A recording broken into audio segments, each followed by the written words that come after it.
Chapter 3 The Visiting Smoke. The next day, Xana and Deba wandered through the playground, watching their reflections in all the puddles. Bedraggled rubbish lurked by walls. The clouds still looked heavy. My dad hates umbrellas, said Deba, swinging her own. When it rains, he always says the same thing. I do not believe the presence of moisture in the air is sufficient reason to overturn society's usual sensible taboo against wielding spiked clubs at eye level. From the edge of the playground, near where the respectful fox had stood, they could see over the school's walls, into the street, where a few people passed by. Something caught Xana's eye. Something strange and unclear. By a playing field at the end of the street, smudges were just visible on the road. There's something there, said Xana. She squinted. I think it's moving. It is? Said Deba. The sky seemed unnaturally flat, as if a huge gray sheet had been pegged out from horizon to horizon above them. The air was still. Very faint dark stains coiled and disappeared, and the road was unmarked again. Today, Deba said. It's not a normal day. Xana shook her head. Birds arced, and a clutch of sparrows fell out of nowhere and circled Xana's head in a twittering halo. That afternoon they had French. Xana and Deba were not paying attention, were staring out of the windows, drawing foxes and sparrows and rain clouds, until something in Miss Williams' droning made Xana look up. Choisis, she heard. J'ai choisi, tu choisis. What's she on about? Whispered Deba. Nous allons choisir, Miss Williams said. Vous avez choisi. Miss, said Xana. What was that last one, miss? What does it mean? Miss Williams poked the board. This one? She said. Vous avez choisi. Vous, you, plural. Avez, have, choisi, chosen. Choisi, chosen. At the end of the day, Deba and Xana stood by the school gate and looked out at where they had seen the marks. It was still drizzling, and by the playing fields, the rain looked to be falling as if against resistance, as if it had hit a patch of odd air. You coming to Rose's? Kath and the others were standing behind them. We thought we saw something, Deba said. We was just going to. Her voice petered out, and she followed Xana. Behind them, a scrum of their classmates were rushing by, heading home or meeting their parents. What you looking for? Said Keisha. She and Kath stood watching quizzically as Xana stood in the middle of the road a few meters away and looked around. I can't see nothing, she whispered.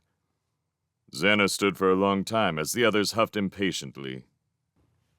All right, then, she said, raising her voice. Kath had her arms folded and one eyebrow raised. Let's go. The stream of their classmates had ended. A few cars emerged from the gates and swept past them as their teachers headed home. The little group of girls were alone in the street. With a sputtering crack, the streetlights came on as the sky darkened. Rain was coming down hard like a typewriter on Deba's umbrella. Don't know what she's doing, Deba heard Beck saying to Keisha and Kath. Xana walked a little ahead of them, her feet sending up little sprays of rain-like mist. A lot like mist. A dark mist. Xana slowed. She and Deba looked down. What now? Said Keisha in exasperation. At their feet, a few centimeters above the dirty, wet tarmac, there was a layer of coiling smoke. What is that? said Kath. Wafts were rising from the gutters.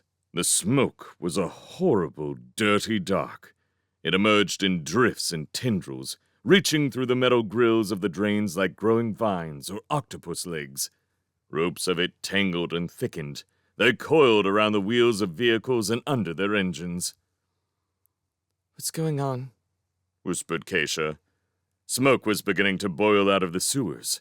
A smell of chemicals and rot thickened in the air. Far off, and muffled as if by a curtain, the noise of a motor was audible. Xana was standing with her arms out, focusing intensely into sudden fumes that circled them. For a second, it looked as if the rain that was pelting them was evaporating, like drops on hot metal, a few millimeters above Xana's head. Deepa stared, but dark drifts hid her friend. The motor was louder. A car was approaching. The girls were shrouded in gritty smoke. They spluttered in panic and tried to call to each other. They could see almost nothing. The noise of the motor grew, and glints of reflected streetlights winked momentarily through the fumes. Wait a minute! Xana shouted. Through the fog, headlights suddenly flared, heading straight for Xana. Deepa saw her, turned into a shadow, sidestepping neatly as the lights bore down, her hands seeming to glow. It's my dad!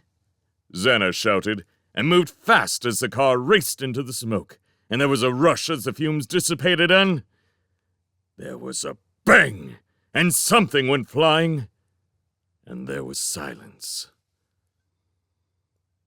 The clouds undarkened, and the rain stopped. The strange fumes dropped out of the air and flooded like thick, dark water back into the gutters, gushing soundlessly out of sight. For several seconds, no one moved. A car was skewed across the road, with Xana's dad sitting in the front seat looking confused. Someone was shouting hysterically. Someone fair was lying by a wall. Xana! Deepa shouted, but Xana was beside her. It was Bex who had been hit, and who lay motionless. We have to get a doctor, said Xana, pulling out her mobile and starting to cry. But Kath was already through to 999. Xana's dad staggered out of the car, coughing. What? He said. What happened? He saw Bex. Oh my God. He dropped to his knees beside her. What did I do? He kept saying. I've called an ambulance, Kath said, but he wasn't listening. Now the light was back to normal, and there was no fog lapping at ankle height. People were peering out of doors and windows. Bex moved uneasily and made groggy, moaning noises. What happened? Xana's dad kept asking them. None of them knew what to say. I don't remember anything, he said. I just woke up and... It hurts. Bex wailed. Did you see? Xana whispered to Deepa. Her voice sounded as if it were cracking. Smoke, the car, everything. It was all thick around me. It was trying to get me.